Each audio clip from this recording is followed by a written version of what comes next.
Imagine, tu fais appel à un éducateur comportementaliste canin, il arrive chez toi en consultation, puis il maltraite ton chien. Il te le prend, il te le pend là, on laisse l'assaut, il te met des tapes sur le museau là comme ça, puis il te dit qu'il est réactif parce qu'il se fait pincer. Ton chien il a 3 mois. Malinois, il t'appelle, les propriétaires veulent faire quelque chose de propre, ils veulent commencer l'éducation jeune, tôt, ils veulent être bienveillants, ils veulent un chien de famille. Ouais, je vais essayer de souffler un petit peu parce que là franchement, d'où tu rentres chez ton client comme ça pour aller défoncer son chien sans déconner? C'est quoi l'argument, c'est quoi les méthodes, c'est quoi le respect pour les humains à ce moment-là? Moi, tu rentres chez moi, je t'appelle, je connais rien au chien, t'es comportementaliste, tu défonces mon chien, c'est toi qui te fais défoncer, je suis désolé. Il y a un problème de respect. Je vous parle de maltraitance, je vous parle pas de dire non à son chien, je vous parle pas de crier un petit peu fort parce qu'on a pété les plombs émotivement, on sait que c'est pas éducatif, mais on est humain, ça arrive.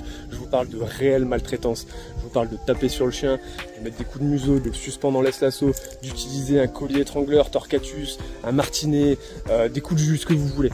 Non. On est en 2026, quoi. J'ai rien de personnel contre cette personne qui est intervenue avant moi. Il y en a plein d'autres aussi qui fonctionnent comme ça, probablement. Si elle se reconnaît dans la vidéo, et ben, moi j'aurais qu'une chose à te dire, c'est change tes méthodes, sinon de toute façon tu vas crouler tout seul, mon pote. J'ai autre chose à foutre que d'aller faire de la délation. Mais par contre, j'ai vraiment ressenti le besoin de l'exprimer. Par contre, vous les clients, sans déconner, croyez pas tout ce qu'on vous dit. Même si c'est un professionnel, ne croyez pas tout ce qu'on vous dit. Si vous avez un doute, encore une fois, filmez ou parlez-en. Parlez-en et vous verrez si c'est une méthode éthique, si ça ne l'est pas, généralement on le voit vite. Et vous verrez qu'il y a des choses qui ne sont pas légales. Encore une fois, on est dans une profession qui est non réglementée. Moi j'appelle ça une faute grave en fait. On est auto-entrepreneur, on a notre compte, personne va nous licencier, personne va nous virer, ça c'est clair. Mais j'appelle ça une faute grave en fait. Vis-à-vis Google, ça ne fait pas tout.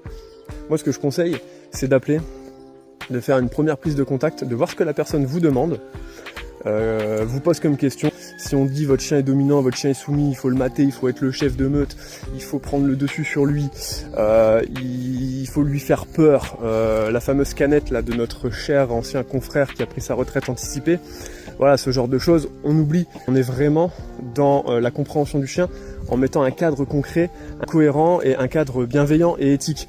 Ça ne veut pas dire laisser au chien tout faire, au contraire. Il n'est pas fait pour ça, on l'a domestiqué. Et sur un chiot de 3 mois du groupe 1, tu me casses un chiot sensible avant ces 4 mois quoi. Faut arrêter les conneries. En tout cas le petit loulou, à la fin, moi je suis resté plus de 2h30. Tout au long de la séance, on a réussi à communiquer sans problème. Il m'a chopé 3 fois mais il m'a pas fait mal. C'est Tom qui se sensibilise à la vue d'un gars.